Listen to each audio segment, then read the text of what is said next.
and welcome to the NYU Game Center lecture series. My name is Frank Lantz. I'm the director of the NYU Game Center. Tonight we're very excited to have Harvey Smith with us. And before we begin, quick shout out to the sponsors of the event series, which enable us to do the lecture series and all the other events that we do here. The fine people at Avalanche, at Take-Two, Fresh Planet, Viacom Next, and We Play Dots. So warm round of applause for our sponsors who do such a great job in supporting the game development community in New York City. So Harvey Smith is a game designer who has been in the industry for over 25 years. Is that correct? I think 23. 23, so under 25 years. And he is creative director at Arkane Studios, the creators of the Dishonored series. And before that has worked on a number of games, most prominently the Deus Ex series that many of you will be familiar with. And Harvey is actually the first return visitor to the NYU Game Center lecture series. I think you were here four and a half, almost 5 years ago as one of our very first speakers in the lecture series. And we thought that it would be great to invite you back to celebrate the release last year of Dishonored 2, which is a fantastic game and the recipient of a huge amount of critical praise. And for many people, it's Game of the Year last year. It's a spectacular game, and I think the Dishonored games, in my mind, are a great example of what I would call a good old-fashioned video game, right? In the sense that there's always been something of a tension in games between game as system, game as like rule set, game as sort of core mechanics and experience, and game as an imaginary world, game as a fictional universe, game as story and character. And recently, there's one of the faculty members here, Charles Pratt, has this theory of the Great Crack-Up. That recently we've seen the tension between these two things start to almost pull apart, right? That they've always existed with this kind of strain between them, and recently we've seen a lot of real experimentation in games that no longer try to do both. So on the one hand, you have esports, games that just embrace the sort of gameness of games and are no longer really trying to tell a story at all. They're just like a deep set of mechanics and a system to explore. On the other hand, we have sort of quote-unquote walking simulators, games that remove the combat and the puzzles and the sort of challenge, and instead just explore the possibilities of using game systems and game technology to just create the environment and the story and the narrative. But in the Dishonored series, you guys continue to sort of explore not just what happens when you have these two elements together, but what happens when you dial both of them all the way up. So it's to me it's one of the things that's amazing about this series, and it's spectacular and beautiful. For tonight's thing, Harvey and I thought it would be fun to actually play through some of the game together and give Harvey a chance to kind of talk about the game live as we kind of trade off playing through some of the parts of the game, and give us like kind of a real-time director's commentary, right, on what's happening. So please join me in welcoming Harvey Smith. Thank you. Yeah. Yeah. So as Frank alluded to, I came out here, like Rafael Colantonio is the founder and co-creative director of Arkane Studios, and he and I go around and speak to students. We talk to game developers, we go to conferences and such. And I guess at the end of Dishonored 1, and we shipped that in 2012, and so early 2013 I came out here to talk to Frank and you guys. And I had just like a week before coming, I had moved to France. And so I stayed in France the entire 4 years of the development of this game, which was made by Arkane Studios Lyon.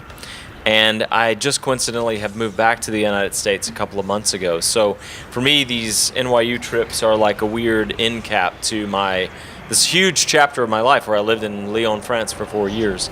And we love Dishonored 1, made by a weird collaboration between a studio in Austin and a studio in France, and we love Dishonored 2, which was made entirely in France.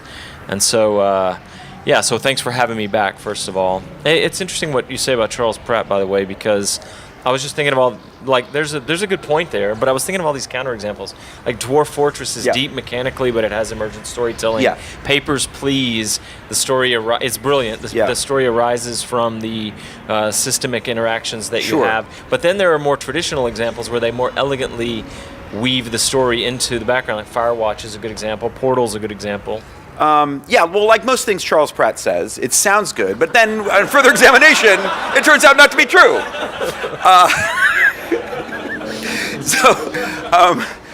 All right, so here we are. Let's jump into this level, and you can just talk about whatever occurs to you. I'll ask you some questions along the way. Okay. If I fall, it's on purpose to demonstrate something about the game, but also I'm not used to using a controller. But here we are. This first level we're going to play through is Clockwork Mansion. So this is kind of a famous set piece. This level has been talked about quite a bit. And why don't you set it up for us a little bit and tell us about where it comes from? I made some notes for tonight, and I'll probably get to them off and on here and there, but this is a good opportunity to use one of them. How you sequel a game, if you ever work on the same series for a while, which I recommend because then you can explore your mechanics further. You can see what your fans or your players think and respond to that. But how you sequel a game is actually interesting, and I've done it a couple of times, and I worked on the first Deus Ex game with Warren Spector, and I worked on the second one with Warren Spector and the group at Ion Storm. And that was really interesting because we felt like we needed to change everything. The time period, the way the UI worked, the mechanics, the story. And here we were like, you know what? The right way to sequel Dishonored is to fix the things people complained about, to double down on the things people really liked, and then go where we're excited. And so that's what you're looking at here is like, we said all the missions should work as just bread and butter Dishonored missions, which means a lot. It means you can fight your way through them, sneak your way through them. There's a mobility that feels good. There's bits of story. There's embedded storytelling, but then there's also environmental storytelling. But then there's also more overt traditional RPG style storytelling. That's true. The levels should work like that. But also the levels should also have some signature quality, either fictionally or mechanically. And so what you're looking at here is, I would say, one of the more successful ones that we did. We're showing you two tonight, and this is the Clockwork Mansion. And by the way, one last preamble thing. Whenever I do this kind of thing, I deal with all the same stuff that you all probably do, or you will, which is imposter syndrome. Do I have anything meaningful to say to you guys? You live in a different world than when I started in games. Have you heard all this before? Is someone going to be deconstructing it later, like the Charles Pratt comment? Probably. Yes, the answer is yes. And so I deal with all that, and I just want to come and I want to do something useful to you. So it might be useful to you in how you disagree with me. So nothing I say is sacrosanct, of course. But anyway, it's a pleasure to be here, and this was 4 years of my life. It's altogether the Dishonored games are about 8 years of my life now, which is like, assuming I live a full lifespan, it's a tenth of my life, which is mind-blowing to me. I also have to say that I'm only representing this big team, right? All these very talented level designers, game designers, artists, programmers. How big is the team? I think I'm not supposed to give official numbers, but roughly with between employees and contractors, I would say somewhere in the neighborhood of 130 to 160. Oh, that's big. Okay, yeah. Although many people do it with like 3 or 4 times more people than that. It's crazy, but I wasn't sure. Yeah, but and for constructing a level like this, how many people, so there's a lot of people on the team that are building the engine and building the core systems.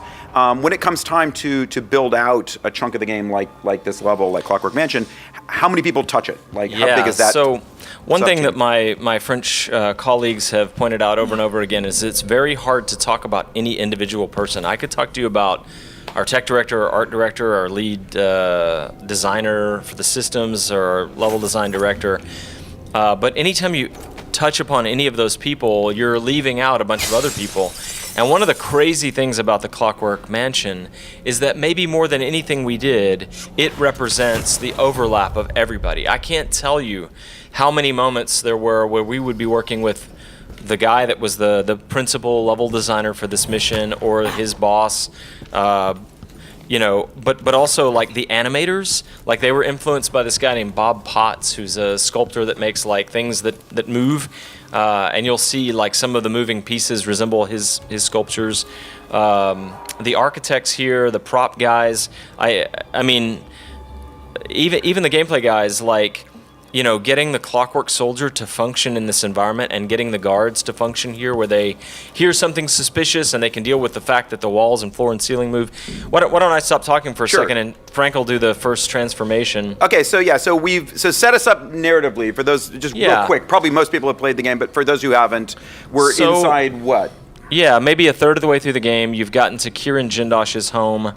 The game revolves around leaving your comfort zone in Dunwall and going to a new place, Karnaca, and dealing with a corrupt tyrant there, and then coming home at the end.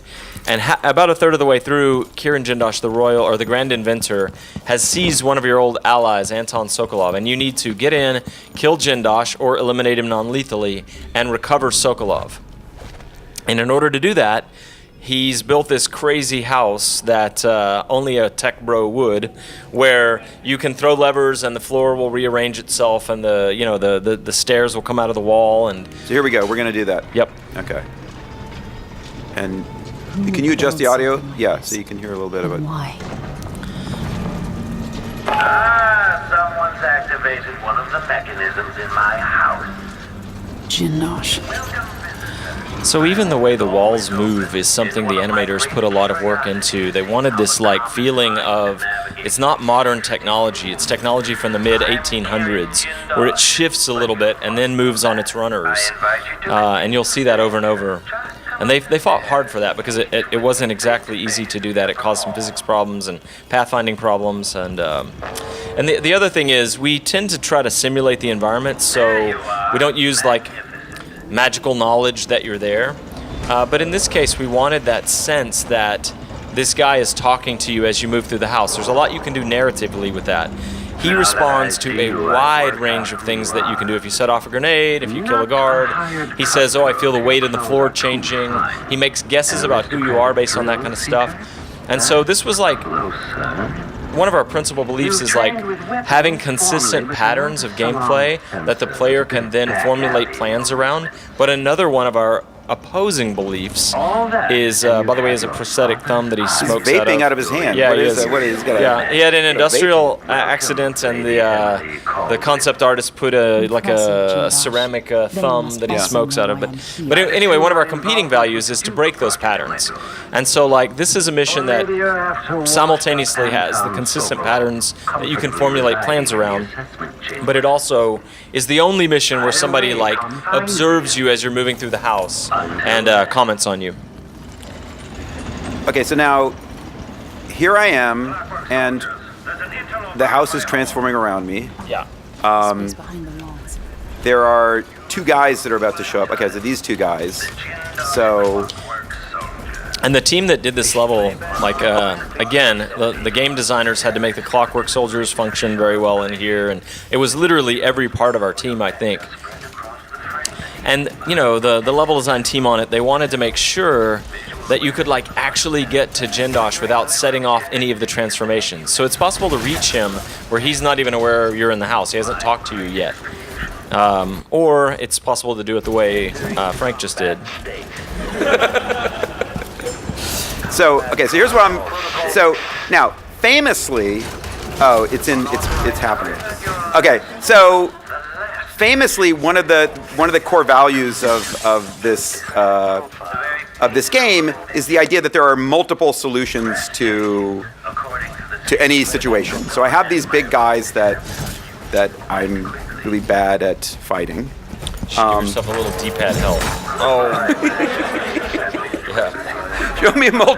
Show me one of the many multiple solutions to this situation. Yeah, so as I was saying, you could start the level and not do any of the room transformations. You imagine Emily Caldwin getting there and saying, wow, if I throw one of these levers, something crazy is going to happen, and Kieran Jindosh might know I'm here, so I'll try not to. And you can actually get into the space between the walls and eventually reach Jindosh.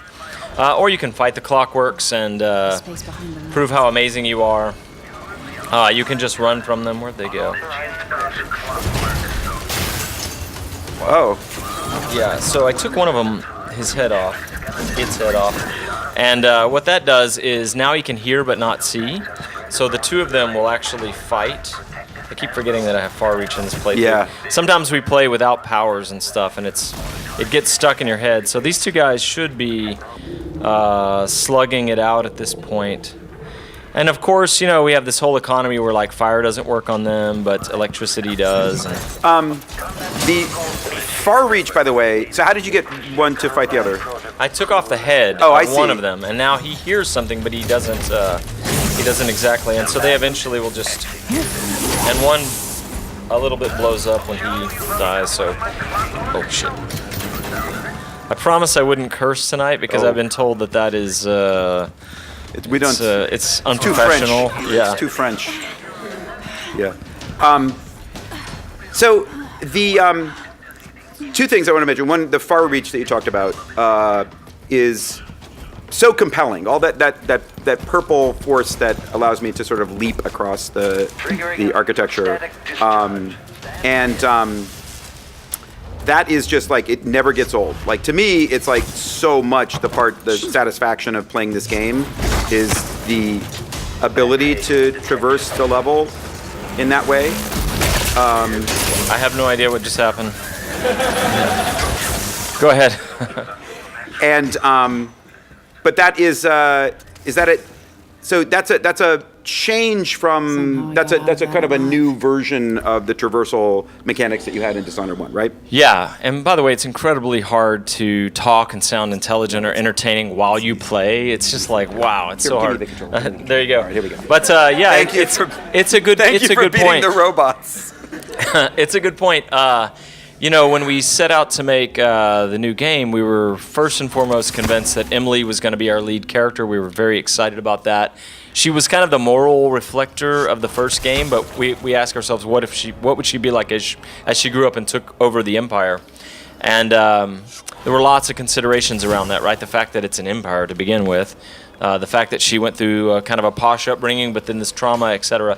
And so at some point we were working with the game design team on her powers, the VFX guys, everybody. Everybody touches everything at the end of the day on a game like this. Oh, here Frank is between the walls, so there's some spaces you can sort of rat around in. But anyway, we gave Emily some powers like Domino is a really interesting one that she has, and Mesmerize. She has a series of her own powers. And at some point, I was talking to the lead designer, and we were talking about giving her a mobility power similar to Corvo's Blink. Now, of course, eventually we would bring Corvo, pretty soon in the development of the project, we would bring Corvo back into it and redo all of his powers and add to them. So it ended up being a ton of work. But for Emily, for instance, we didn't want to just repeat Blink or give her version of Blink. So the game designers really worked on this like elasticy feeling thing that at first we weren't sure, is this going to be as cool as Blink? Because Blink was really the signature feel-good mobility power back in 2012 when we did it for Dishonored 1. But then they deepened it and deepened it. We all worked together on it, and our game designers did an amazing job with it. You can do things like, if you're in stealth mode, that is if you're kind of crouched down, and you use far reach, it kills your momentum. If you're not, if you're standing up, you slingshot past whatever you anchored it on. And so people have figured out how to use it for all kinds of crazy stuff in combat, to grab objects and sling them over their head back into the people behind them. So it ended up being its own thing, right? It has its own distinct qualities, and it's also, I think it's equally a pleasure to use. But yeah, it's her mobility power. So okay, so what have you done here? I don't know.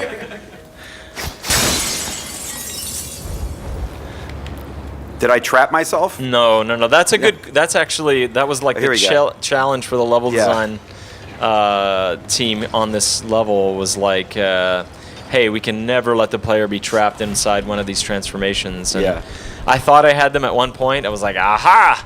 And there was eventually there was a red button that they had stuck somewhere under a table or whatever that if you hit it, re-triggers the transformation. Yeah, so I think in this area you can turn off the wall of light. So one of the ways to advance toward Right. Jindosh is to pull the whale oil tank, and then when you go back above, the wall of light will be down. Yeah. That's exactly what I was trying to do. Yeah. So now can I get out? Yeah. If you either far reach up onto that or Get through there. Maybe now. get on top of this thing when you Yes! There's multiple ways Yes! to do it. Yeah. Oh, thank you. Good Lord. So yeah, now you can pass through this area. But as I showed you before when we were kind of warming up in your office, there's a way to do it without even triggering any of the transformations by breaking the glass overhead and getting between the walls. This is the stuff that I like. This is the good stuff. Yeah. Because I basically like to play this game by jumping around and then when I can going into shadow mode because I'm low chaos for life and so and in fact one of the things I wanted to ask you about was this commitment to multiple solutions to every situation. So first of all, there's a sense I have that there's kind of a right way to play this game, which is stealth. And I feel like, and maybe that's wrong, and maybe I'm biased, but to my mind, the Dishonored series is mostly a game about stealth, in which combat is a kind of fallback thing.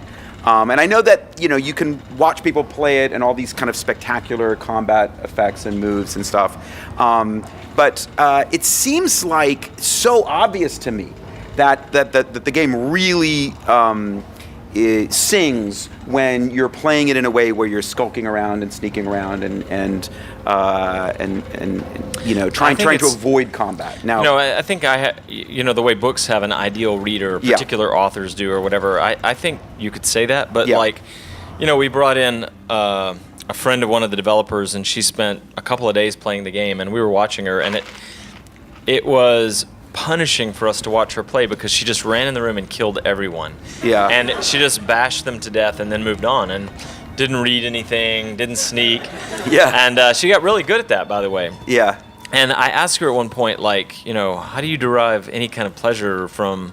You're missing the sublime pleasure of sneaking and feeling powerful. Right. This other power fantasy. And she was like, I have to listen to dudes so much that sometimes I just like cutting their heads off. That's literally what she said, and I never forgot that because it was like, wow, okay, everybody appropriates this work the way we want them to, and then they make it their own and they do their own thing with it. Whether they turn off markers, they play without powers, they play with all the powers, they play on easy, hard, they play combat, they play stealth, or they play stealth and use combat as a fallback. Right. I think that's the way we intend people to approach the game, but you are angling towards something I sense, which is, because we touched on this a little bit, which is from a production standpoint, if you were just a nickel and dime producer on a project, you'd be like, wow, you're leaving a lot of money on the table here because you're putting things into this game that only some small percentage of people will actually see.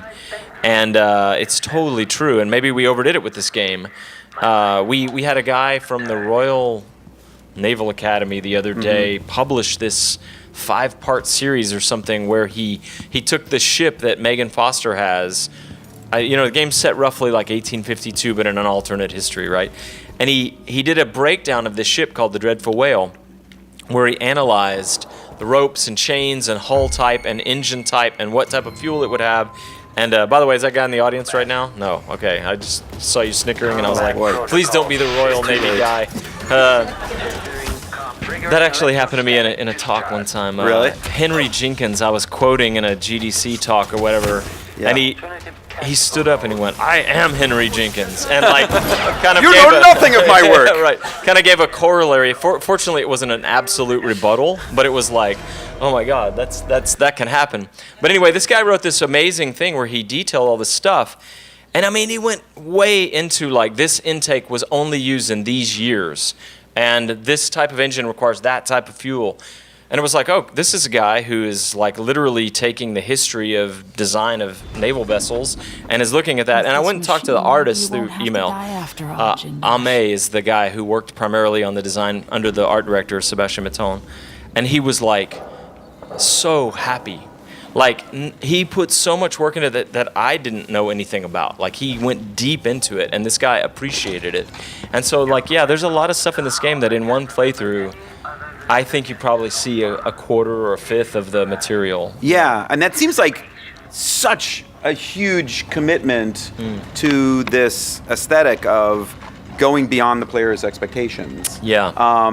And yet I guess it makes sense. It seems like an impossible equation to ultimately make sense of financially, right? To make a game that's 5 times as big as any player sees, I remember 15 years ago where some prominent industry people said you can do the curve and you can see where eventually the complexity of these games are getting more expensive to make, and they're not making that much more money, and therefore we can expect some sort of huge crash or whatever. People won't be making these games very soon. And it's like, well, maybe that's true, but maybe there's a market for some number of them or whatever, but we've done well with this, Yeah. So. Happy 420, everybody, by the way. Oh, the hookah, yeah. I was going to say something, by the way, about the hookah object there. Like, is that what that is? Oh, I wasn't sure. There are many different parts of the team that I'm just in awe of. All these guys I work with who do things better than I do. Like after Dishonored 1, we hired Sashka Duvall to be our narrative designer. She came in and like upped our game in terms of the world setting and all that. And the game designers, the animators, everybody is so good at their job. But the prop team under Pierre, they like that typewriter at the beginning of the game, or the new audiograph, or the chairs. They're different in Dunwall and Karnaka.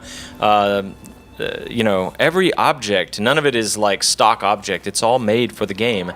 And I like to think that the artists are trying constantly to communicate without words to the player. They're saying, you're in this setting. You're in a rich guy's house. You're in somebody who has an over-elaborate design sense. He over-designs everything, and he's proud of that, And so it's his bedroom will rotate around so that the bathtub goes into the wall, and but it's a unique bathtub. The floor is glass, and you can see water under it that you just landed on. Yeah. And so you just feel it with every chair. Look at the crocodile. Actually, we call it a caiman, I guess. But look to the right there.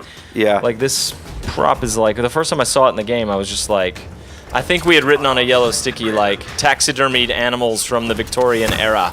And here's some, and that thing came back, and we're just like, holy cow, our prop artists are so amazing. I was gonna. The chairs are like the thing. One of the things I was gonna ask you about, because whenever I at a certain point, right, in the world of 3D games, at a certain point you have to think like, how many chairs are we gonna make? Do you know what I mean? Yeah. Like every 3D game is set in a world that has chairs in it, and it kind of sometimes seems like almost like this existential tragedy that there's a whole industry of people who just keep making chairs. But they love it. Over They're and over industrial again. designers, and they, every time they do a new project, they're happy that the physics model is better, or the materials layering is better, So. But at a certain point, will we just like start reusing chairs? But in this case, like you guys have made a game where you have to make a new chair because like every detail of the furniture is sort of telling the story. But in a game that's set in contemporary New York or Tokyo, like it just kind of. I'm sorry, I left you in a bad spot, bro. Oh, you got it with a spyglass. Yeah, it's interesting because if every other object in the game was elaborate, like this grandfather clock, and you put in something fairly generic, it would stand out.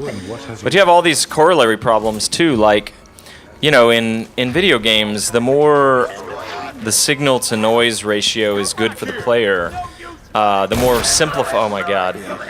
more simplified the objects are, so that they just read, like, what is this thing? It's symbolically, this is a chair. It's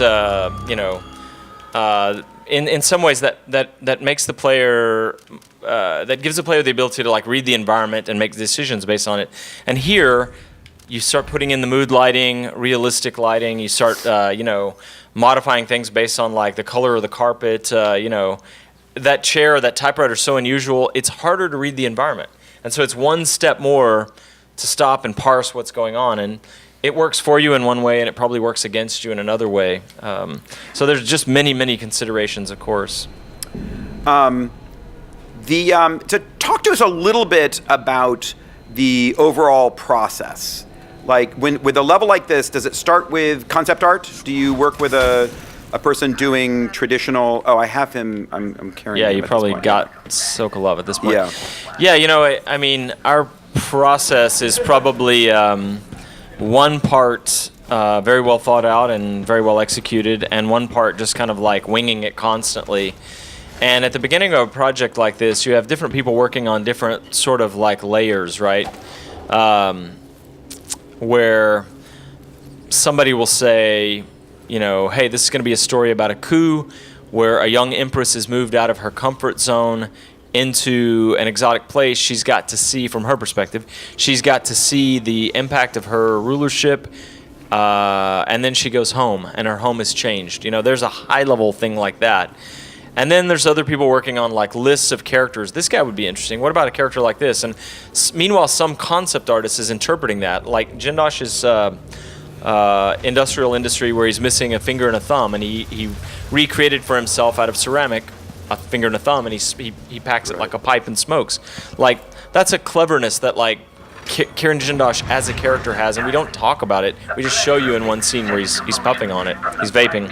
Yep. And so everybody is working at some different level on some other aspect of the game. And I mean, like animators finding Bob Potts, and I'm not sure exactly it was the animators. Maybe it was the architects.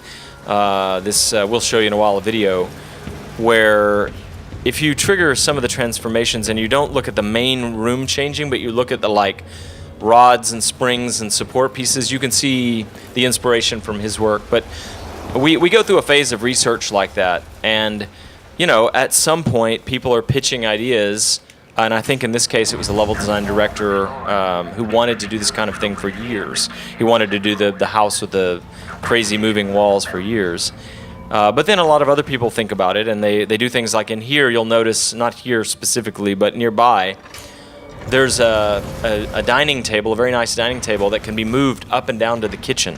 So like you could conceivably trigger the transformation. It's not just a crazy inventor's house, right?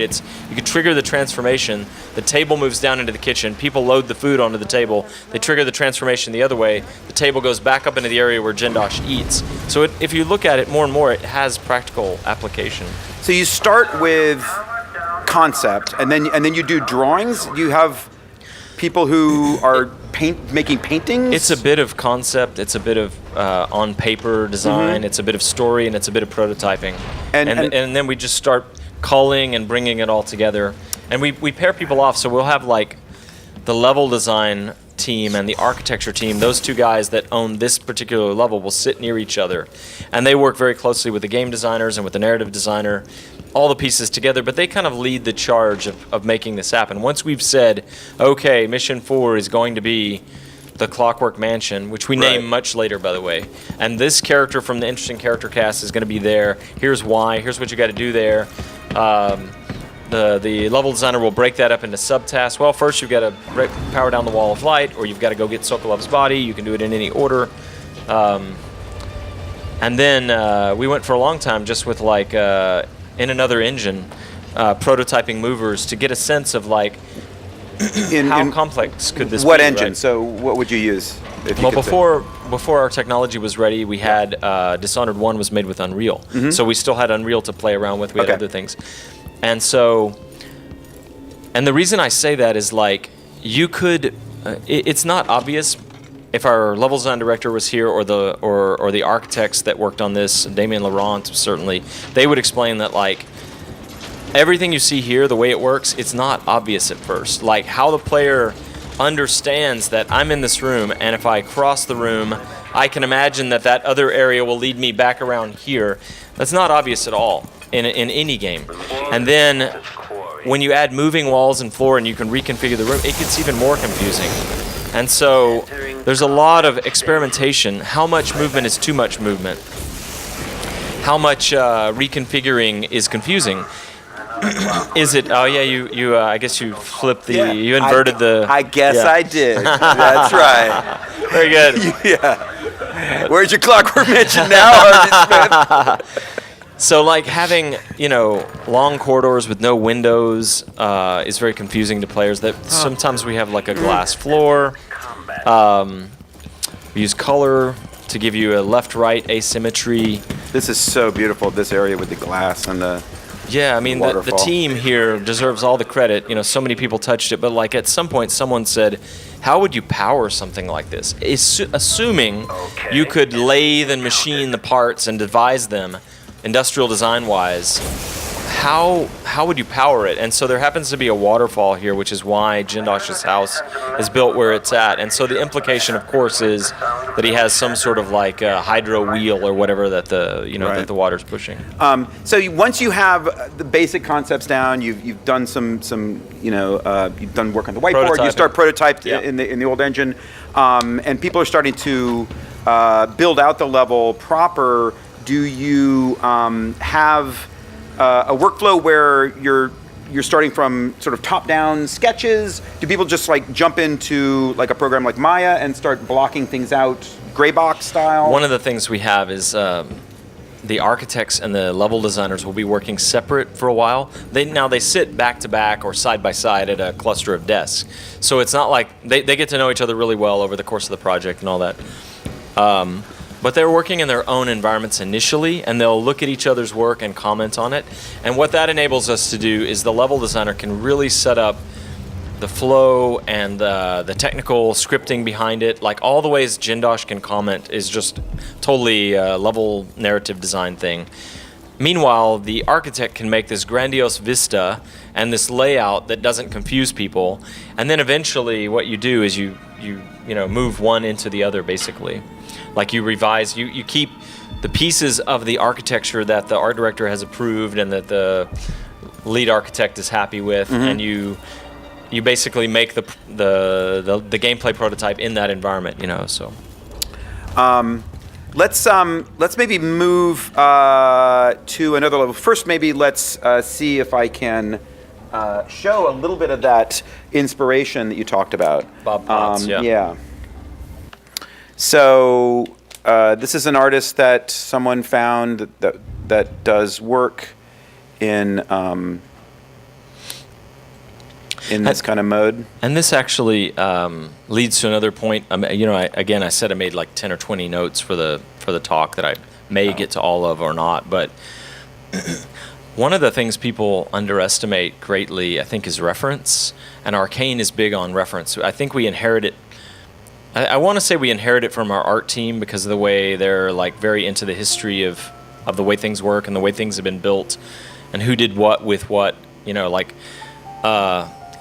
Where Lyon has a tradition of nearby the Montgolfier brothers that developed balloons for hot air, the Lumières that made the cameras and all that. So I think there's a strong sense of history there. But if you look at this guy's sculpture, it's like this stuff is quite beautiful, and you wouldn't say it's organic, and yet there's almost like a manta ray movement here, and it's all with, this is not CG. It's all welded and it's geared and oiled, and some of the elements also reminded me of the. There's a sculptor who does these big pieces that are wind powered, and you sometimes see them moving down the beach. Yeah. And crazy. they have that kind of skeletal. We had that at work. We were looking at those, but the thing is, like, research. Whether you're working on the narrative and you're thinking about the underlying thematics, right? Like a ruler who wakes up to realize that in her name, bad things have happened to people at the edges of her domain. There were works related to that. Cities industrial age cities where everybody's jammed together and there's no building codes, and there are collapses all over London. In the 1700s, or maybe it was the 1500s. There were allegedly collapses all over London all the time that you could hear, because people would. They had a new kid. The oldest son and the dad would climb out onto the window and start nailing boards and build another room, And so there were no codes, and we did research, and it influenced some of our thinking about Dunwall, right? And so this is a great example of before the animators and the architects and the level designers got together, worked with the programmers to make the Clockwork Mansion work. They had this idea. Came from many different directions, but this was, when you say a wall, or when you say a house with walls, floor, and ceiling that can move, you could mean many different things. You could mean the floor goes into the floor beneath it, and we don't care how it works, it's just magic. But here you have a group of people that were like, no, I want this to function like an industrial design. And so the reference material, the research, whether it's code you're about to write and has somebody written a similar system before, what are the approaches, whether it's artwork, whether it's story, whatever it is, level design, level flow, types of missions, research and reference is very powerful. I also want to have you talk a little bit about gameplay influences. So one of the things I think about your work and Arkane Studios is that you guys are the torch bearers of a tradition of immersive sims that goes back to the Looking Glass, the famous Thief and Underworld and System Shock, and these these famous games that sort of first started exploring the idea of really immersive, rich and detailed simulated worlds with a commitment to the ideas of player creativity and emergent gameplay, but at the same time, really complex narrative environments that had storytelling and all that stuff. So, and I think of you and the Dishonored series, by contrast with a game like BioShock Infinite. So I remember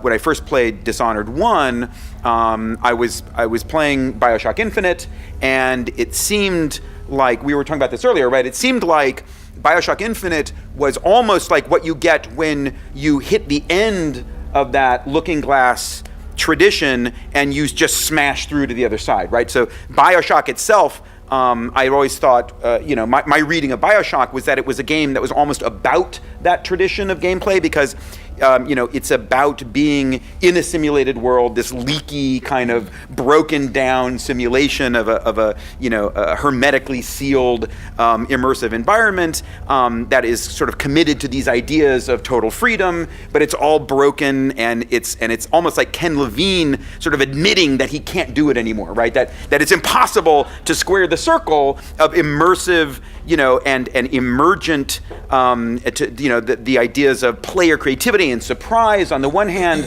and yet these richly scripted and written narrative worlds on the other. So in BioShock you have the tragic end of that tradition, and then in BioShock Infinite it's as if the end never happened, and now we're floating in the sky, and it's all wonderful. And yet it was like in BioShock Infinite, I don't know if this is your experience of the game as well, I almost felt like it was no longer working for me. Like I felt like, the thing that's missing here is the emergence, is the surprise, is the systems.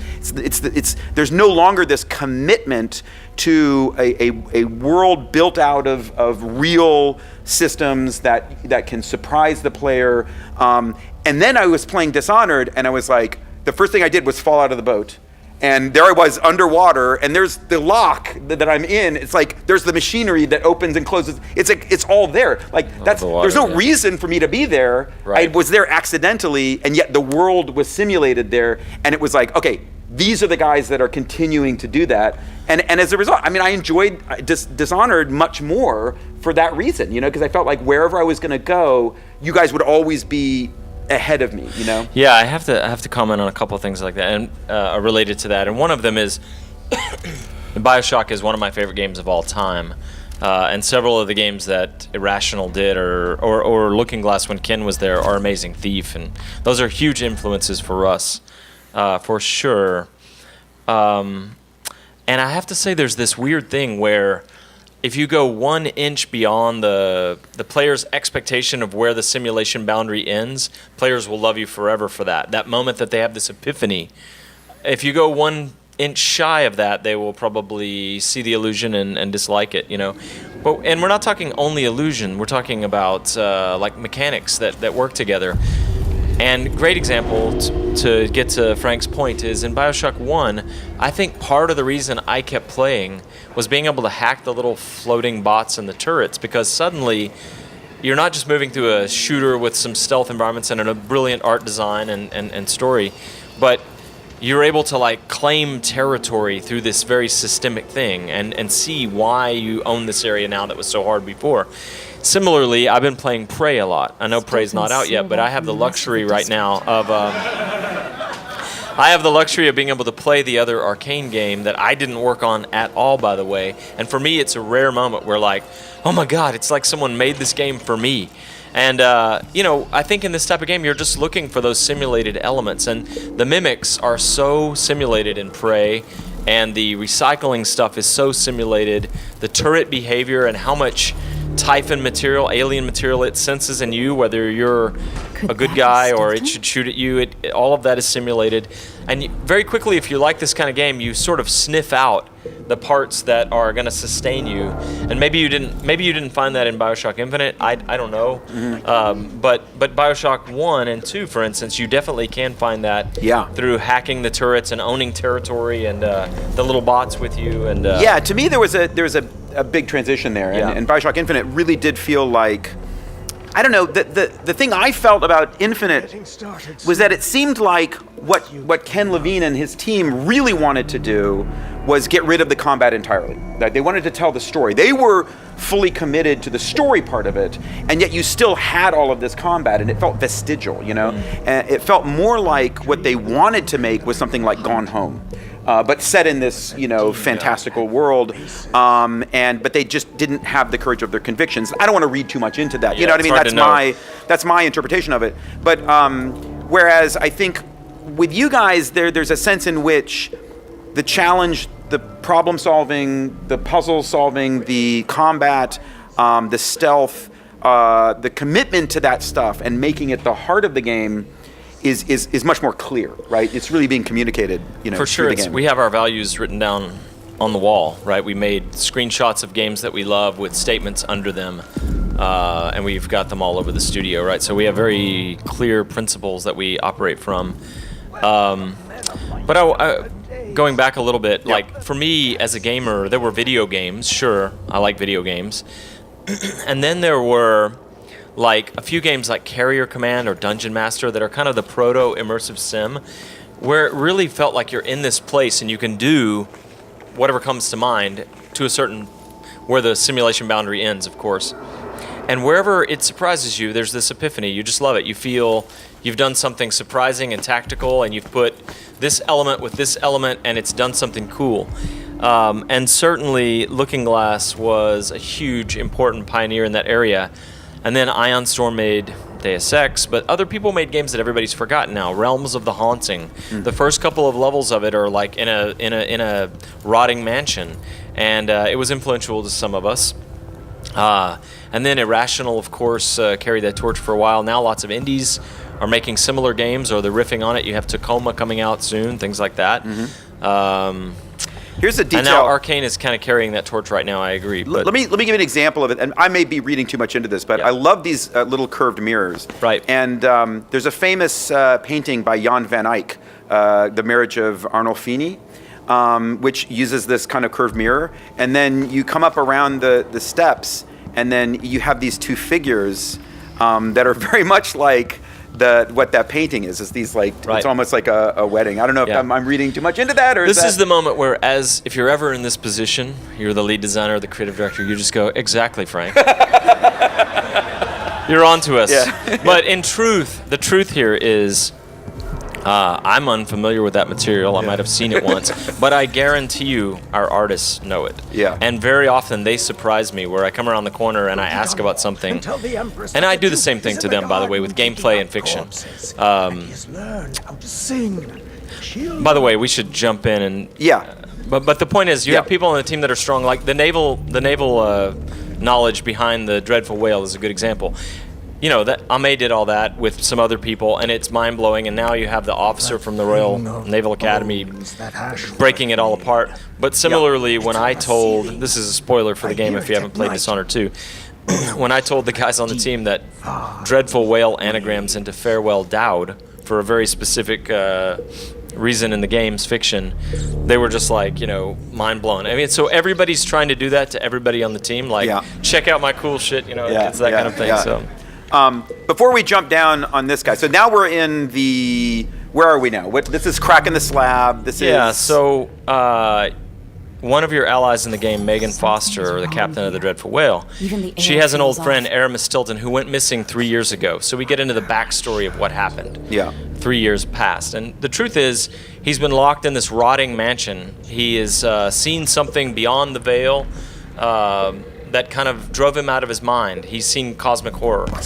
And so you go in, a gang has been dropping him food, the Howlers have been dropping him food. And so you go in, and the outsider appears to you and says, time itself was broken here by an occult event, and you have to figure out what that was. And what we're really doing here is we're giving you this excuse to have a mechanic where you can play at the same time in the house in the past when it was in pristine shape, music playing, candles lit, guards walking around, Aramis Stilton in his right mind running his estate, or you can play in the present when everything's broken, including Aramis Stilton. And you can move back and forth, and we'll show you in just a minute. If you haven't already seen this, you probably have. I hope you have. I hope you've all bought multiple copies of the game for your family and friends. But in any case, we'll show you in a minute, but you can do lots of cool things with it. And you could have done this mission many different ways. And in fact, an indie game developer did a similar idea years ago at a prison, I believe, in the past and in the present. And the Titanfall team, in fact, did a mission similar this in 20 whatever this year is. I don't know. Yeah, I almost said 2012. Could be any year. I think it might be 2012. Yeah. Could be 2112. Yeah. Right? Big Rush. This is the time travel mission. So I guess. Exactly. Yeah. But anyway, the Outsider offers you this thing, the Outsider's timepiece. Again, look at it before you grab it because. I'm trying not to call out every single team member because they don't like that. Many people touch this, but like, again, we asked for like some sort of pocket watch from the 1850s that could be used to move back and forth in time. And of course, everything goes through our art filter, and these guys, Jean-Luc Monet, did this, and it's amazing. And we also said, well, this won't be as meaningful unless it has panes that you can look through. So you see on the right, unfold timepiece with an X or transition in time. So the thing that makes this work from a game design standpoint is the UI. Like we experimented with many different combinations. Cool. And again, I have to give credit to the team because the game designers pounded on this, right? And the level designers pounded on this. And we tried things that I thought would work that didn't work. We tried things that the lead designer wanted to experiment with that took us in a better direction. But what you have here is you can just walk around in the, so we've transitioned to the past 3 years ago, and you have to do so much to explain to the player what's going on. But Frank can pull out the panes again. Now someone's knocking on the door, by the way. This was a moment we wanted to do, like, oh, you transition and now someone's beating on the door. Yeah. And so I'm like, oh, I better hide. Yeah, exactly. I know how this game works. But at any point, he can move back and forth. And what makes it work, again, is being able to see. But then you have problems like, if you would bring the lenses out, or the panes. Yeah. You have situations where if you transition, you would be blocked by something. You would be inside something. So it goes opaque. So we had to, like, all of this is, like, as intuitively as possible communicated. And it's initially it's a bit of a mind game to figure it out, and that's why we lock you in this room. We make you drop through that hole in the ceiling. Your powers don't work here, so she can't far reach out, and you're now down in this room where Aramis Stilton was, and you get this timepiece, and there's a puzzle you have to solve to get out of it. And you wouldn't believe how many times we had to revise this simple puzzle that we're looking at here. The door's locked, but so if I can't get through this door, sorry. I still don't know what. Again, just a total testament to our level design team and our architectures, but our architects. But just beyond, in the ruined present, that door is collapsed, and you can actually move into the little space and then transition. Now I'm on the other side of the door. Yeah, there you go. Yeah. And this is where the woman was just, the officer was just knocking on the door, asking if Stilton was there. Stilton's home was quite nice before. Whatever. Now, if I run and attract attention, can I just shift into the past to avoid trouble? But again, that's another thing that the team worked on. To Right. How long should the delay be so that you can't just instantly use it to escape? Or can I? Hi, guys. What's up? So they go, and then he transitions. Where'd he There go? you go. And you can look through the lenses and watch them search, which Oh, is... yeah? I mean, we're always looking, this was another note I had, we're always looking for negative space in art. And, Idiots. you know, So dumb. the downtime in games like this is very important, the dead space between the action encounters. And one of the fun things to do is to fill up that negative space with little simulated bits of interactivity that have nothing to do with the player.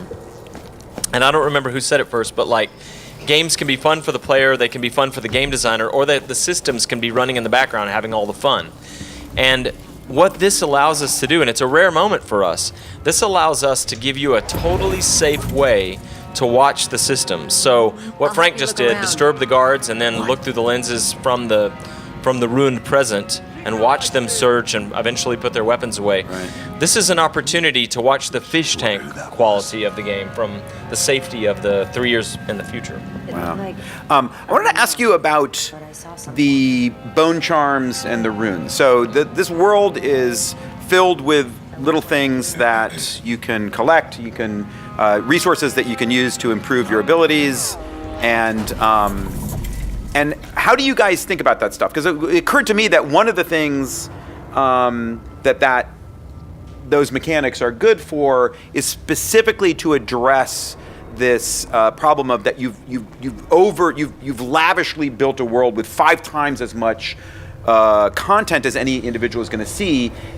Do you think of the bone charms and the runes as a lure to get people to spend more time in those places, even though they can quickly zip through it using this wonderful toolkit you've given them? Yeah, we think of that several different ways. Who's the designer? Raymond Loewy, who had the concept of you always want to advance a design, but you can't go too far or people get nervous. What people really like is something familiar. So they want the most advanced thing they can buy, but still familiar to them. And so you could make a video game where you just go, yeah, everybody's got perks, let's add some perks. Or you could do that well, right? Or you could put some new spin on it. You could say, hey, what if bone charms show up in the special vision mode, and players like finding them because they allow you to like reinforce the way you play. Let's say you do a lot of drop assassination, or you do a lot of sneaking, or you use your supernatural powers a lot. You can find bone charms by playing that reinforce those areas. And so we sprinkle them around in the maps in areas that the players generally don't go. They're off the golden path. I'll have a look. And so they become tools to, they're like a carrot, instead of the stick. They become a tool to draw you away from the place where you start or need to finish into a corner that you normally wouldn't pay attention to. You see this lure and you go there. This time, of course, we went crazy. We let you craft them, which is a lot of work, but players really love it. On Addermeyer Institute on the roof, there's a bird nest with a black bone charm in it, and that's for I don't know what percentage of players get on the roof because it's one of the highest points in the game and find the bird nest. But when they do, a black bone charm is really valuable in the game. And so it's, again, it's for some percentage of the players, but it's often a lure, or it's a way to buttress the way you play, the way you approach the game. How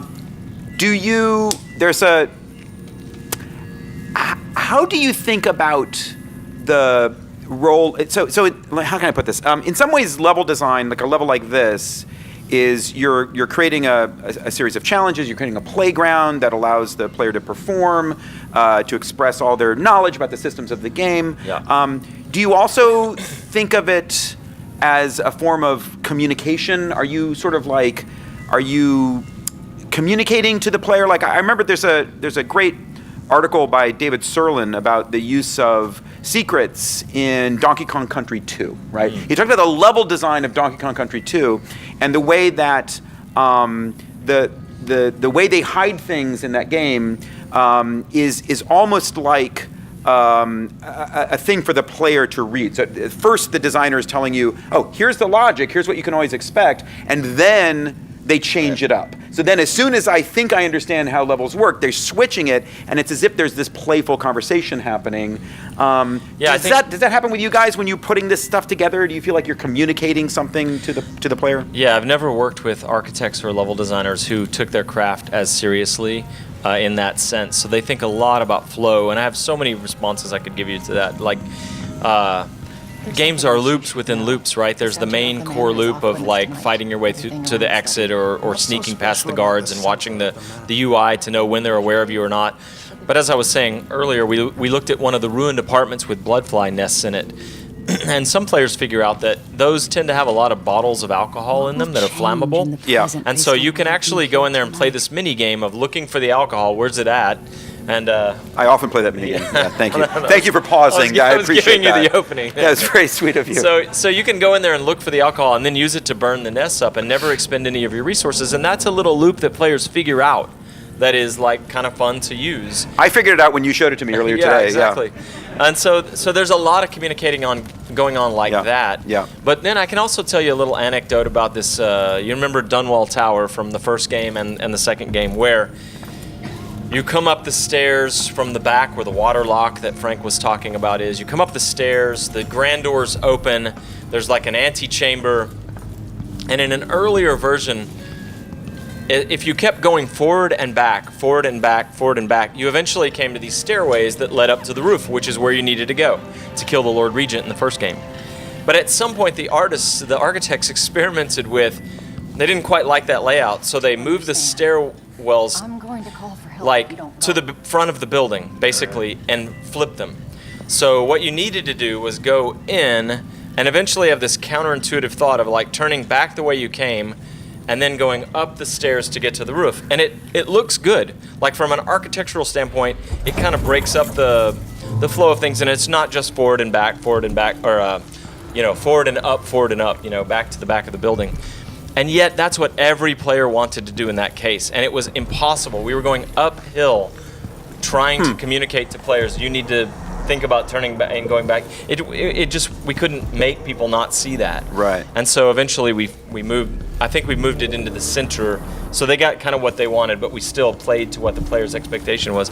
And so like there are just some things in level design where you're fighting an uphill battle, and the flow is based on all the training that all of you have from walking around in the real world, following sidewalks and knowing where, you can read and a also, modern building and know where the bathroom is. And also from playing video games, right? Yeah, and also probably. from the logic, from the sort of spatial logic of other video games.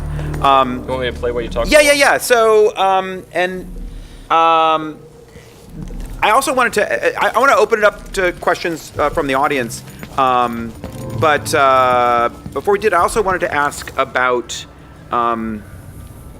there's a sense I have of the Dishonored series being, there's something European about it. Like, even though I know that it's based on the tradition of, this American tradition of the immersive sim and Deus Ex and these kinds of games, like, it's not just that the fact that these environments are, the design, the sort of interior design is so sophisticated visually. It's also, there's something about even the gameplay itself that I think of as being European or even French. I think of the tradition, there is a French tradition of video games. Delphine and Eric Chahi and Another World and games like that. Do you think that there is a Frenchness to the Dishonored series? Yeah, because I just lived in France for 4 years, I really got to experience a different culture, and I love the sort of humanitarian streak the French have, and it's an amazing place. The food, the wine, the architecture, the cheese, the bread, like so many great things about it. But one of the things that, if you're an American working in France, eventually the French journalists will come around and ask you is, do you believe there is such a thing as the French touch? Yeah. And, is there something special about our culture? Yes, exactly. I'm giving you the French touch. Yes, thank you. You can't see it. It's better that you don't see it. Yeah. But is there something about our culture that leads to slightly more innovative visual art when a culture makes it a priority to do something and prioritizes that above other things, I do believe that more resources go into that, more training goes into that. There's something there for sure. But Rafael Colantonio, my good friend who founded the company, His family originally is Italian and Greek, even though he grew up in France. So he's a bit of a mutt. He calls himself an international guy. And his main influences were definitely Underworld and System Shock, games like that. He moved to Austin at some point to open up the studio there, because that's where the Ultimas were made, that's where Deus Ex was made. And so what you really get with Arkane is this fusion of the desire to do something special and memorable, to take it one notch further, to do something you haven't seen before, with not all American video games fall into this tradition, but with a particular American video game tradition that was really, regardless of where it originated, it really strengthened and sort of codified by a group of guys from MIT that lived and worked in Boston at a particular moment in time. And just an anecdote, I remember one time I was hanging out, Warren's office, Warren Spector, Doug Church and I were hanging out in there, and we were talking about the game post System Shock that they were working on, which turned out to be Thief in the end, which was very clear communication about what it is, what it's about, what you do. But at the time it wasn't called Thief, it was called Dark Camelot. And I remember telling Doug, like, all this is so obvious now, it's amazing, but at the time it was blowing my mind, just like, hey, when I hear people play a game where some moment happened to them, like in the Swapper, the first time you had to like destroy the original body, that's a powerful moment. Yeah. In Portal, when you realize this is a narrative game. Yeah. Papers, Please, when you finally have to like bend your ethics to feed your family. There are these moments. But similarly, back then we were talking about things like when people finish a D&D game and they come into work to tell their nerdy coworkers about it, they're talking about it like it's something really happened to them, right? Like, and then, we opened the sunroof of the limo and popped out and fired an Uzi at the orc on the corner or whatever, like, they're talking about it as if it happened. And Doug was like, he told this little anecdote where he was like, that's really what we're trying to get across with this next round of games, which ended up being Thief, but it was Dark Camelot. Where it's like, imagine you're hiding in the shadows of the grand throne chamber behind the pillar, and a special envoy comes in to talk to the queen, and you happen to be in the right position. You're just carrying a tray, but you happen to be in the right position to listen. And then you can act. You can either kill the envoy and take what the queen gave him, or go talk to her afterward, or intervene in some other way. And that's the fantasy, right? Like the what if, what could I do here? The possibilities, and that's what's exciting to a particular like subgenre of gamer, I guess, and developer. Yeah. And so really, I think Arkane and many other companies that have done the same thing. Probably you'll get this out of Tacoma again. Jordan Thomas's company, The Question, they made the Magic Circle. This is part of their DNA. The guys that worked on BioShock, certainly all the spin-off guys from Looking Glass. But I feel like Arkane is like the fusion of those things, probably. Yeah, I do too. Let's open it up to the audience and see if there's any questions for Harvey. Yeah. I personally can never say that it's not my roommate plays it a lot, and we have discussed the game design.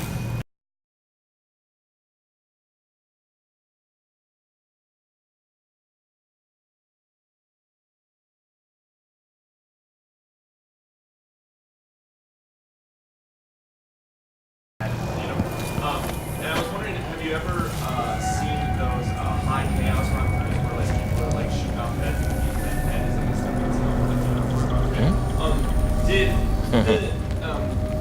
Number one, have you ever had reactions to Game Center about that specific niche way of playing your game? And then, did you envision this kind of mastery of the gameplay mechanics? Like, was that in your mind when you thought, like, oh man, wouldn't it be really cool if people could, like, twitching and Yeah.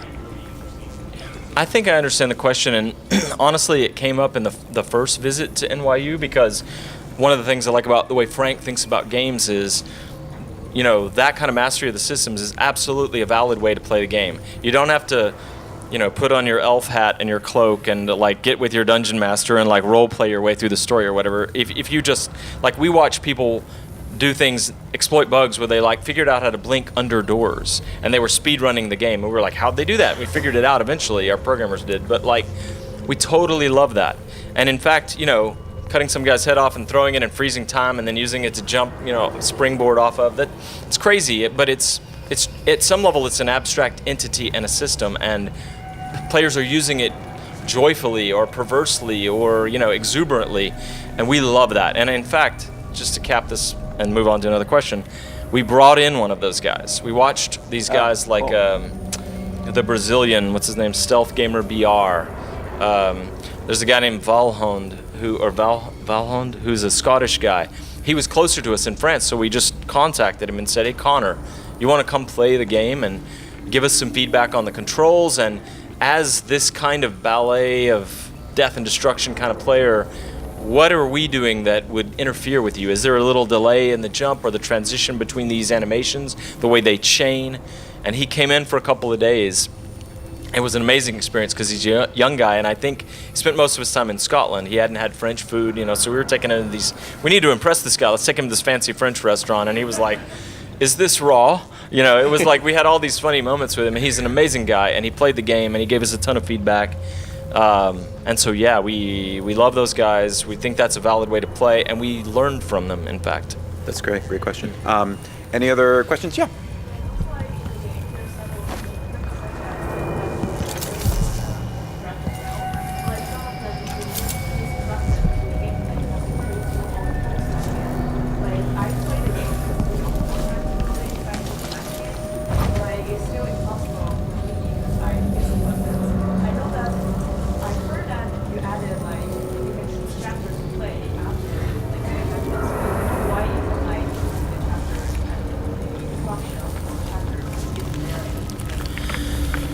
Yeah, so why did we not give you a chapter unlock initially? Why did we only add that later? To be honest, this is one of those moments where you do so much intense stuff in 4 years, and there's so many production constraints and time constraints, and sometimes your whole team bottlenecks on one or two people.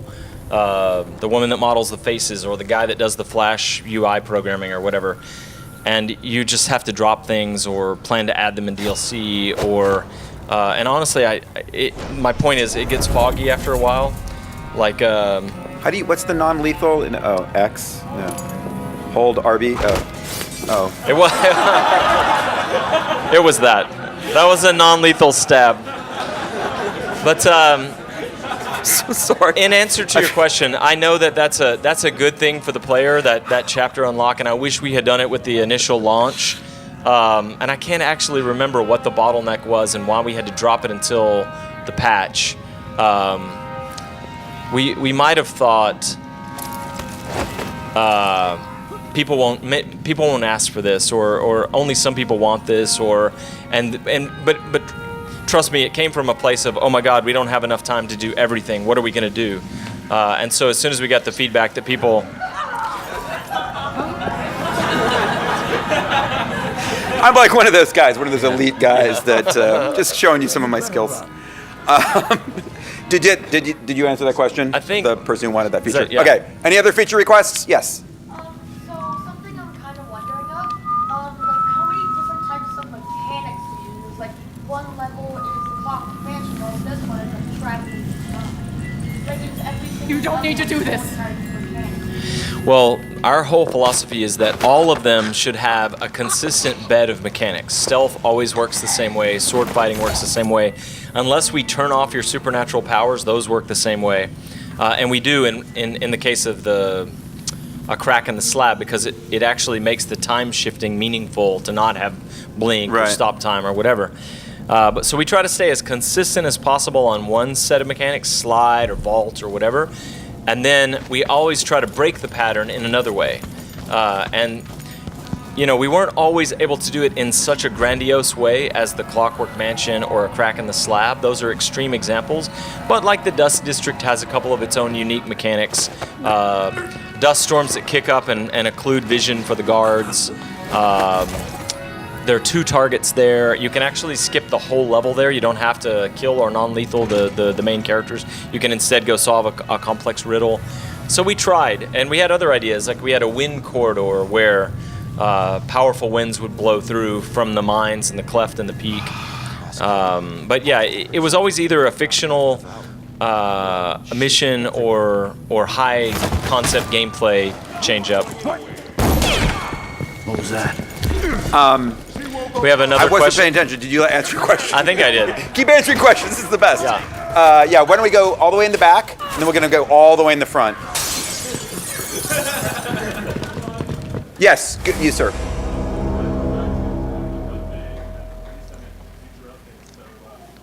I work as a producer, so I have this fortune of having to have those conversations a lot. Breaking a designer programmer part about a feature that deadline. So what's a feature that breaks your heart that just couldn't make it into this game? Yeah. So first of all, since you're the producer, don't tell the rest of them to cut everything. Cut down to the bare minimum and just make a pure, beautiful, strong single mechanic that the player can deeply explore. Don't do what we do. We kill ourselves and end up with 5 times too much content. And part of the big feature for us is play through and explore and combine things in a new way. But sometimes I wish I was that pure, focused developer that's working on one thing, and going deeply on it. But the question was actually, and I want to answer so I can get to other questions if possible, but the question was, what's a feature that broke my heart? And I have to say in this case, there's not much, because we explored some things earlier. Could Shadow Walk let you invert gravity and walk on the ceiling? And the tech director, Uga, was like, no way. He had worked on a game before that had fly-like mechanics like that, and he just listed off all the things that would be utterly crazy that we'd have to fix. But that didn't hurt, because I was like, Shadow Walk's going to be cool enough on its own. And there was a feature I was in love with for a long time, and I waited too long to let myself get talked into cutting it, which was called Void House, where Emily could. The original concept was in all the levels, hidden in 2 spots, there was a door that led to this interdimensional pocket in the void where she had a grandiose mansion, weird mansion floating out in the middle of nowhere that updated itself over time based on how she was playing. And then later we changed that from hidden portals to you could summon it on the wall and it would stop time and you could go through it. And we ended up cutting that just because it was we moved most of the functionality of it, don't worry, into the UI, so bone charm crafting and things like that is still there. But the concept of Emily having this void house was kind of meaningful to me because I'm a Neil Gaiman Sandman fan, so I don't know, it probably came from there. But honestly, the team put it all on the table. Everything we really wanted to do, with a very few exceptions, is in this. At the end of this mission, you watch a crazy seance in 2 parts. Because if at some point people are like, this seance is too long. It's like, yeah, but we're doing a Victorian seance where Delilah comes back from the dead. Spoilers. And it's too long. Well, I'll tell you what, we'll break it into 2 parts. You'll see part of it upstairs, and then as you take the staircase down into the main chamber, you'll see the second half of it. And the voice actors knocked it out of the park. And so, yeah, everything we wanted to do, with very few exceptions, is in this game. Yes, right here. There's a ton of features in the game. But how do you get the publishers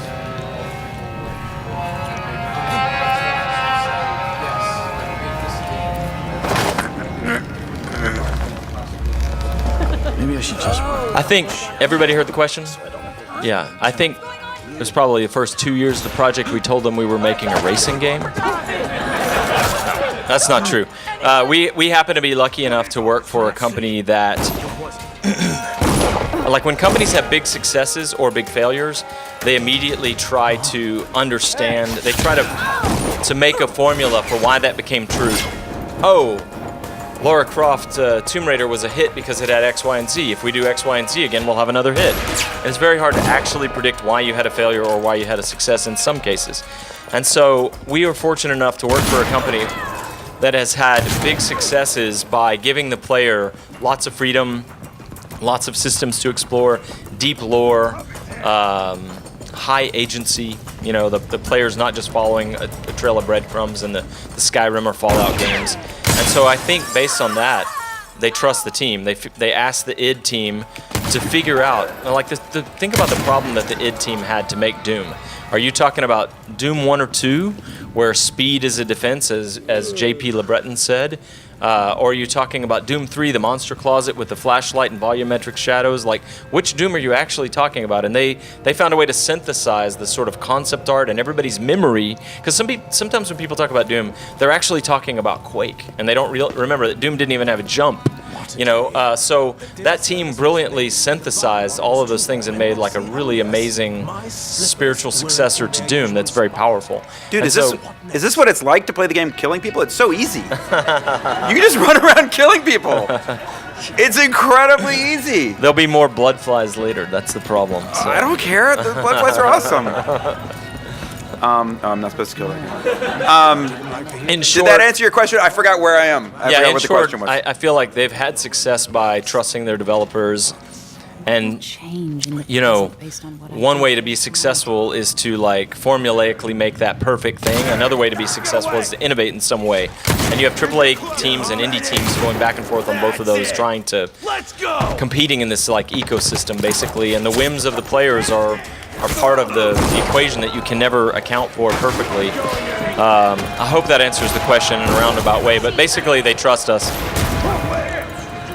It's so easy. Oh, by the way, this is one of my favorite puzzles in this mission. Is that a puzzle? Yeah, because there's a way to come into this room and get the key from one of the guards' belts. Oh.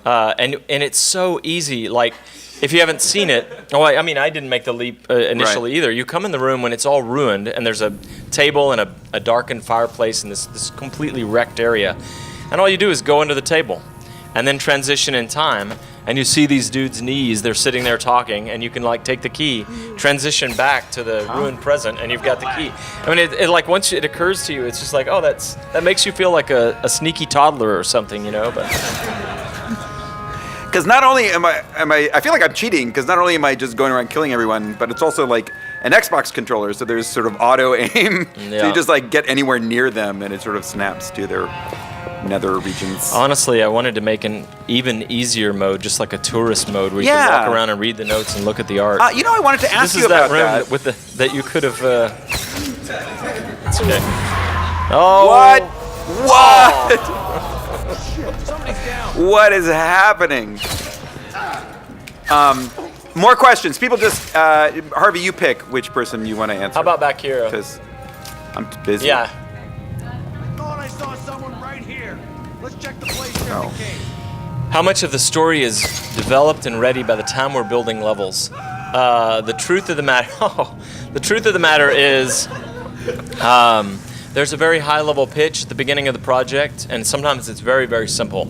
Like a coup happens, and you're on the run, and you've got to take down a corrupt tyrant and all of his minions, like Steve Bannon or whoever, and then you got to come back home, right, and restore your throne. Sometimes there's a very high-level napkin sketch of a story like that, and we just move all the pieces back and forth together. You know, like the level designers will say, hey, we have this crazy idea about the house with the moving walls and floor and ceiling. And we'll say, well, we have this guy, Kieran Jindosh. He seems like the kind of guy that would live in a place like that. And we all influence each other, so there's not actually a process around that other than everybody bring their ideas and we'll talk about synthesizing them. And not every company does this, but we kind of use like a creative director approach where like the creative director has the final validation on all the things, but typically listens to the lead in that area. Like if Sashka Duval comes up with a narrative idea or the level design director comes up with a level design idea, generally it's like, that's going to be a great idea, let's work with that, but let's find a way to massage them all, chop pieces off, put them together, tie them in a way. And so it just constantly, the story and the mechanics and the art are just constantly doing that. And sometimes inspiration to change things comes from a weird angle. Thomas Mitton is our audio director, and Dan Licht made most of our music. And once in a while, those guys will have a theme, and we're just listening to it, or a sound effect, and we're like, wow, that will actually influence the way we think about this area, the ambience of this area, or the feeling of it. So all these elements, when your team is working well. Big fan of this, by the way. The way you guys use, there's like a weird lens artifact that you sometimes see with shiny objects. That's just like I don't know, it's subtly done. I like it. It works well. I'm certain that there's a rendering programmer right now who would be very happy to explain why it works that way. Yep. But like, look behind you, this train. Aramis Stilton owns the mines. He's a friend of Megan Foster. He made his fortune as a blue-collar worker, and eventually he's nervous that he doesn't fit in with the other aristocrats. They notice the way he eats or dresses. And so We constantly try to reinforce the fictional elements as a way to answer your question. Like, once we get a certain distance along the way and we fully understand the character and the mission, then you can do things like this, where visually, if you play the game enough and slow-paced enough, you see his slogan, "Worked with pride," Stilton Mines, and the pieces begin. Not everybody gets all the pieces, but everybody gets some of the pieces, and therefore your story is different than somebody else's, and you just begin to cobble it all together, environmentally. I think we have time for one or two more questions. Why don't we go? Yes, right there. Yeah. I swear.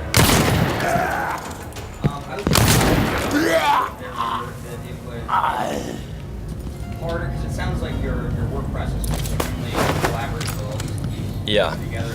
Was it hard to sort of... I don't want to die! Yeah. That's not right! Other people come from other studios, and they're surprised, I think, at the way we take narrative design and game design and level design, and we put it on the level with everybody else, with art direction and tech direction and animation. They're surprised by that, and they're surprised by how collaborative we are. Sometimes we'll majorly change direction based on... do here tonight. Our tech artist is the guy that pitched Domino, Emily's signature power. One day he was like, "Hey, I like Emily's powers. This feels like something's missing. What if you could link a bunch of people, and whatever you do to one of them happens to all of them?" Ndinga and I, he's the lead designer of the game, we went home that night separately. We ended up thinking about it. We came back to work the next day, and we both had the same reaction, like, dude, I can't stop thinking about this domino power. How would you handle that? And the game design team had a bunch of different ways to tweak it. The programmers weighed in on it. The VFX artists weighed in on it. And we ended up with this signature power for Emily that we demonstrated at all the trade shows and stuff that was pitched by an artist on the team. So like the collaborative nature is a big deal. And it gets even harder when you go across studios, for sure. The language, the culture, the time zone. Oh, we need this guy right now, but he went home, or he's at lunch, or it's very difficult. We just set up VidConf, and there are ways around it. Like, come in earlier in the morning if you're in the United States. You overlap more with the European office. Use VidConf. Use email. When you send an email about a problem, include a screenshot where you've drawn on the screenshot. There are many different techniques to try to synchronize, but it is still hard. Yeah, how about all the way in the back? You guys, one of the two of you decide which one question. Oh, bold. What do you think? You let them do that? All right. Good. Where do you start? Do you start off with an idea and then you're like, oh, I need to look into these particular things, or do you start off with, I'm inspired by this? I think you could go, I'm a big believer in approaching things from multiple vectors. So again, I've been playing Prey a lot, and they've been doing these Prey events where they go around and look at the movies that inspired Prey. And Raphael and Susan and Seth and Ricardo, the guys in the Austin studio, they're very good friends of mine. And so movies like Eat, Drink, Pray, that kind of thing? yeah. No. I was shocked at how much Moon, what's the guy's name? Sam Rockwell. Oh, that's a good movie. Yeah, it's a really good movie. And I was shocked. Directed by Duncan Jones. Yeah, David Bowie's son. Yeah. I bought his first computer. It's an Amiga. And when you think about how inexpensive and brilliant and constrained by resources this film is, it has essentially one actor playing multiple roles. It has Kevin Spacey doing voiceover. It has a few rooms, and then it has some models for the surface of the moon. It's a really tightly made project. But watching it, I was amazed at how many echoes there were in Prey from Moon. And so to answer your question more directly, I guess, you can love something and say, I want to do something like that because it resonates with me personally, because of X, Y, and Z. And that can be anything from, I could name a favorite book or favorite movie. I could say, Winter's Bone is one of my favorite books. I could say Boys Don't Cry is one of my favorite films. I could point to Moon with Sam Rockwell because I love the actor. There's any number of things I could try to, get across the same thematic material or the same visuals or whatever. But the other way to do it is you have an idea. You say, I'm going to make a thing about this. Let me go find all the people through history who have touched upon that. I mean, to give you an example from Frank, when Tale of Tales, friends of mine from Belgium, Yeah, because I was getting stuck on that language that they speak Flemish or. I don't know. It's very Yeah. confusing. I always That whole part of the world is so confusing. Is it Bavaria, 'Cause there's- Belgium? Like I'm 'cause an there's idiot Holland, American. there's Belgium. We call them the Dutch. Yeah. It's like a million different. Right? I The don't Kingdom understand of it. the Netherlands. It's very but confusing. no, Netherlands. But anyway, Aria and Belgium is Michael. different from that, right? Yeah. Sorry. Aria and Michael are artists in the capital A sense of the word. They're inspiring to be around. They have deep knowledge about this stuff. They do cool stuff with interactivity. And they made something that I liked called The Graveyard, which just is a very simple vignette of an old Italian woman walking through a graveyard. You get the sense that she's passing the graves of friends. She's at the very end of her life and she dies at some point. And I remember you critiquing it and saying, this kind of material, I get it, but it's been done better. And you named like Crapp's Last Tapes. Oh, right. I think, Beckett, Samuel yeah. Beckett, Yeah. right? And so like that's a good example of like, you're going to be doing something on Memento Mori, or the last moment of someone's life, and you could just go talk to your friends about that, or reach for sources beyond your normal comfort zone, or go read some stuff, look at paintings, watch films, and then come back to your project. And I think that's a pretty healthy process for all of us. Matt, you want your question? Real quick. Oh, do your best. So I take 2 classes every game center. I'll have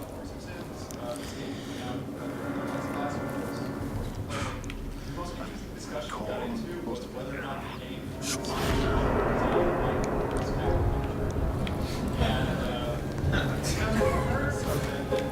weren't sure it was true. We got into kind of this interesting argument about part of the first game was kind of narrative. This game is You say that. It makes no sense.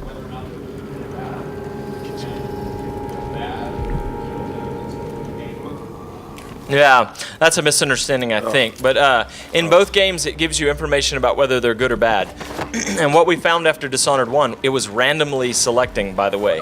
And people were playing their game, killing the people that they thought had broken some rule that they didn't like, and letting the people live that were working an extra job to feed the orphans down the street or whatever, right? They were morally moving their way through the world like that, which we found really interesting. But we felt guilty as game designers. We felt happy as narrative people. We felt guilty as game designers because, that's just random. It has no impact on one person is not worth more than another. And so what we did for the new game was we deepened all of that.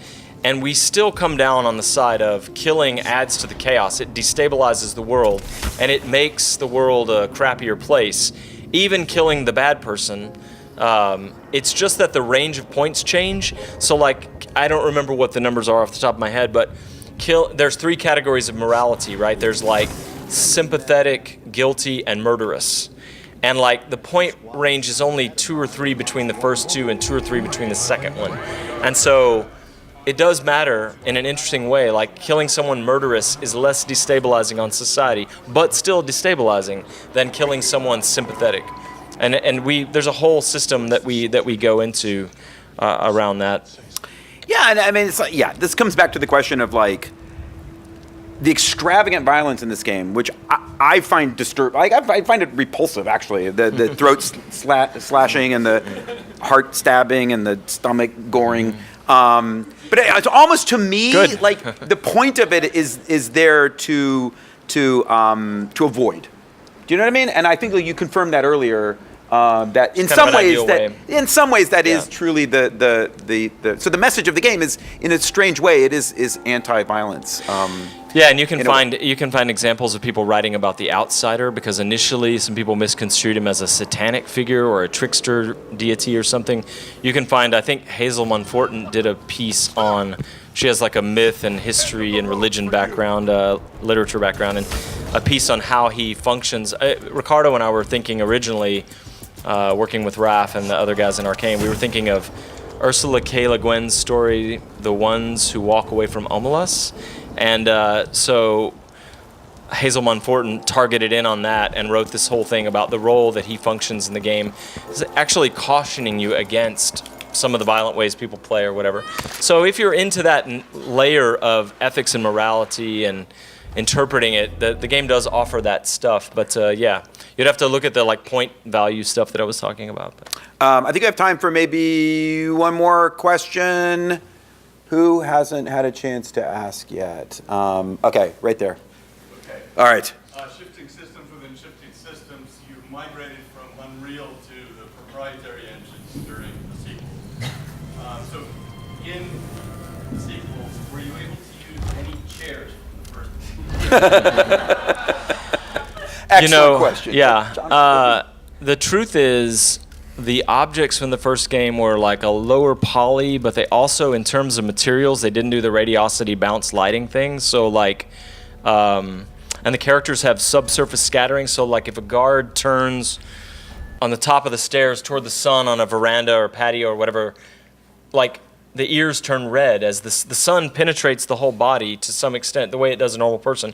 If you've never thought about that, like next time, look at your fingers in front of a light, and our characters do that. So like all the assets from the first game, technology had taken such a leap for the new stuff, and it doesn't sound like much because, in fact, you could go get the Deus Ex engine and make a perfectly good game from 2000, right? The Unreal version that we used back then. You could take our mod tools and make a great game if you wanted, if you found out how. But if you're competing with other AAA titles, there's kind of a graphical arms race. And so once in a while for Dunwall, people did take assets from the first game and look at them in Maya, recreate them with higher poly and like with the new materials layering so that it worked with the new rendering technology. But no, we weren't able to just like take a bunch of assets and reuse them, unfortunately. Okay, one more question while I do this thing. How about in the middle of the room? There you go. And then this is the last question. Yeah, you. Report to the duty officer that the unit is finished.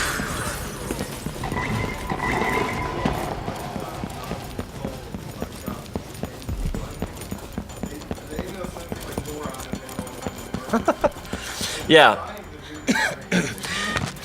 What was the last part? Yeah. So that's a point that's come up over and over. Is like, we came up with the idea in the first game of like allowing a non-lethal story-based way to get rid of the character, and in some cases it's pretty mild, and in some cases it is morally problematic. And electroshock therapy has a really bad reputation, though. If you ask contemporary psychologists and physicians, electroshock therapy is actually kind of like coming back as a humane treatment for a lot of But in our case, we do a Flowers for Algernon-like thing where we take the most brilliant guy in the Empire, and now he can barely hold on to a thought, and he talks about getting a puppy and things like that. Shouldn't have gone evil in that case, right? But is that on you? I don't think so. We thought about it more this time around, like that poetic justice thing. Like in the first game, the Pendleton brothers like own mines in Bristol, and it's implied that they have slaves working in the mines. And so one of the things you can do to them is one of the criminal overlords, you deliver them to him. There are these 1%er rich guys, and he shaves their heads, cuts out their tongues, and puts them to work in their own mines under new identities. It seems incredibly cruel, but is it really? Based on what the way they made their living. And so in the new game, we thought about it a little more. Who deserves what? And Kieran Jindosh is probably the one that bothers people the most. In both games, there's one that bothers people the most. So yeah, I don't know how to answer the question other than to say, yeah, that's a thing. Last question from me. What's your advice for? So you've built this amazing game. It's beautiful, and you have a very large team, tons of resources. I think there are a lot of students at the Game Center who are interested in this kind of game, and eventually, would like to be working on a large team on a game with this. How do they prepare? Like, what are the skills? What can they be doing in a smaller way to kind of learn and train and prepare them for making games of this scope and this style? Yeah, so I think separating out is probably a good approach, right? Like, if you want to make a game that is fun because it's kind of a system soup, like Prey is definitely this kind of game where like crazy stuff is going on all around you, and you can improvise in a way you didn't expect based on consistent behavior of the systems. I think I would remove a lot of the fiction and like simplify down to a constrained environment or whatever and make that your game. On the other hand, if you want to do the narrative thing where things change based on your actions, I might narrow the number of systems I'm playing with. And you can look at games like Firewatch that was brilliant, that takes this kind of approach, right? If you really want to go with the emergent thing, like look at Dwarf Fortress. It's crazy, and it's super systemic because the way text works together very mechanically. So I don't know. It certainly don't try to make a game like this initially, I think, without constraining yourselves in some way. Honestly, we probably should have constrained ourselves in some way. We probably should have moved Corvo and his powers to DLC or something like that. It would have made... this was a difficult project, and it would have made it easier for everybody, you know. But it's also hard to see whether what you're making is ambitious enough or not. And sometimes you overshoot, and then you make up for that by blood, sweat, and tears later, you know. So it almost goes back to your point about, you made half in jest, but I think there's a lot of truth to it, of pare things down to one single thing and do that splendidly well. You know what I mean? Just like take one core idea and just... And that's like, do what I say, not what I do. Yeah. That's like, if you look at Chris Hecker working on Spy Party, it's all about deception and looking at this this party and deciding who's the spy, if you're the sniper, or vice versa. You know, if you're the spy accomplishing your mission without being shot by the sniper. And it's like he spent years now playtesting that with people and tweaking it, you know. And that's a good example probably of doing something very focused and doing it. I haven't actually played it, but doing it very well, I would assume, because you spent so much time on it now. You know? Harvey, thank you so much. That was fantastic. Your game is beautiful. Thank you so much for being Harvey Smith.